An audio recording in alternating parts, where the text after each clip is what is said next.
We start tonight with a critical look at rare neurological disorders. A Duke study is reinforcing the urgent need for early intervention for alternating hemiplegia of childhood, or AHC, a condition affecting about 1 in a million children worldwide. This rare disorder involves recurring paralysis episodes, seizures, and cognitive impairment, and experts are highlighting how crucial early diagnosis is for these vulnerable children. We dive into how researchers at Duke are uncovering the genetic links to AHC and what this means for families searching for answers right now. Stop using your finger for notes, sketches, and edits. This Jam Jake stylus pen gives your iPad a smoother, more precise writing feel with palm rejection so your hand can rest naturally on the screen. It charges fast, works for hours, and comes with replacement tips. Perfect for school, work, or creative projects. Check the link in the comments to grab it on Amazon. Next up, we shift gears completely to public health and lifestyle. A recent Duke study has tackled a major question regarding daylight saving time. Researchers found surprising results, determining whether changing the time actually makes people more or less physically active. We break down the data collected from the All of Us research program to see if those hour changes truly impact daily steps and overall activity levels. Now, let's talk productivity and the art of organization. At Duke, staff and faculty are sharing the powerful systems they use to conquer their busy lives. From Marvin Rothwell's CHAOS method to Allison Gilbert's free structure doodles and Diamond Riley's colorful post-it note strategy, we explore the best ways to manage multiple priorities and keep everything on track. And finally, we look at essential infrastructure updates. Get the details on the Duke energy maintenance work scheduled to close the upper and lower decks of the Western Hills Viaduct. We bring you the latest on these important structural projects and what they mean for the community. Stay with us, because this is your complete news update. A new study from Duke University School of Medicine underscores the critical need for early intervention in managing alternating hemiplegia of childhood, AHC. A rare neurological disorder affecting approximately 1 in a million children globally. AHC is characterized by recurring episodes of paralysis on one or both sides of the body, seizures, abnormal movements, cognitive impairment, and developmental delays, often presenting before a child's first birthday. The disorder is most impactful during the first 5 years of life, though its severity lessens later. For years, diagnosis of AHC relied solely on clinical symptoms. However, the research emphasizes the importance of prompt intervention and rigorous monitoring. Dr. Mohammad Mikati, a senior study author and professor of pediatrics and neurobiology, stated that the findings address questions families have sought for decades. The study highlights the crucial role of parents in advancing diagnosis. The case of Matthew Wucic, diagnosed with AHC at 18 months old in 2008, exemplifies this. His parents faced years of skepticism from doctors who attributed his symptoms to epilepsy or simple paralysis, overlooking AHC. Following a paralysis episode during an appointment, Matthew was referred to UNC hospitals, where he received the AHC diagnosis. A pivotal moment occurred in 2011 when Mikati arrived at Duke. With the support of Matthew's parents, Jeff and Renee Wucic, a gathering in Raleigh was organized to recruit families to submit genetic samples to Duke. This collective effort directly led to the discovery that mutations in the ATP1A3 gene are responsible for the majority of AHC cases. This gene mutation is typically spontaneous and does not follow a familial pattern.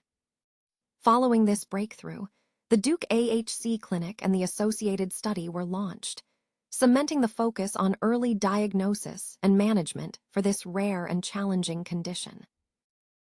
A recent study from Duke University has addressed the long-standing debate regarding whether daylight saving time, DST, affects physical activity levels. Researchers investigated whether the transition to spring forward or fall back times causes people to become more or less active.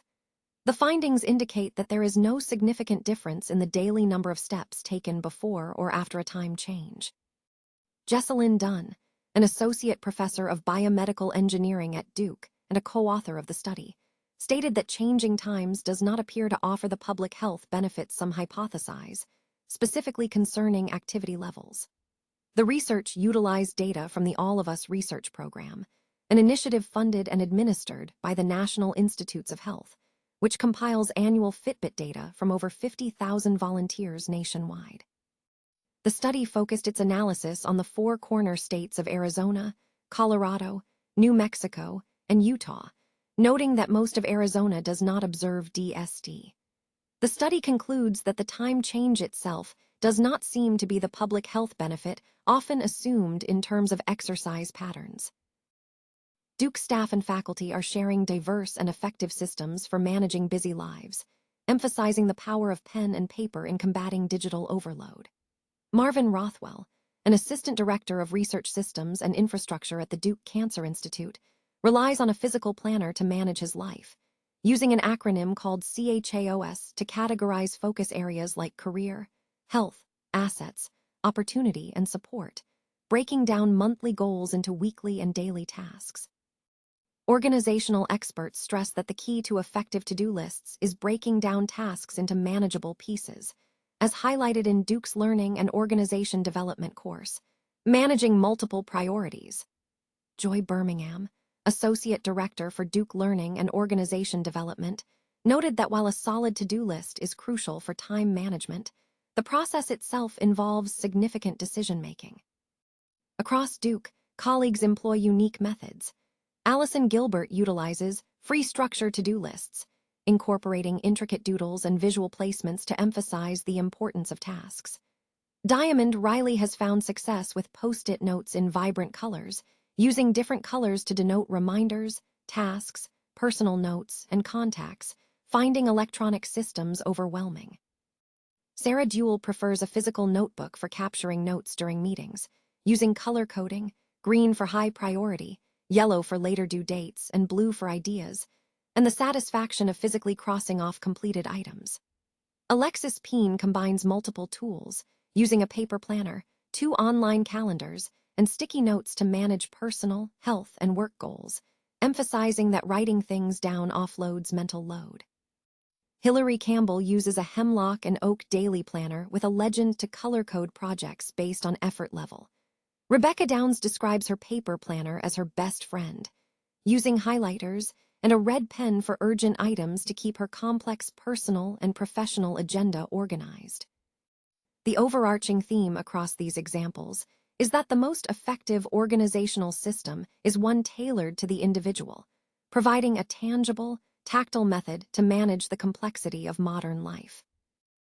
Duke Energy is undertaking essential maintenance work on the Western Hills Viaduct, which will necessitate the temporary closure of both the upper and lower decks. This infrastructure project is being carried out by Duke Energy to ensure the continued safety and integrity of the structure.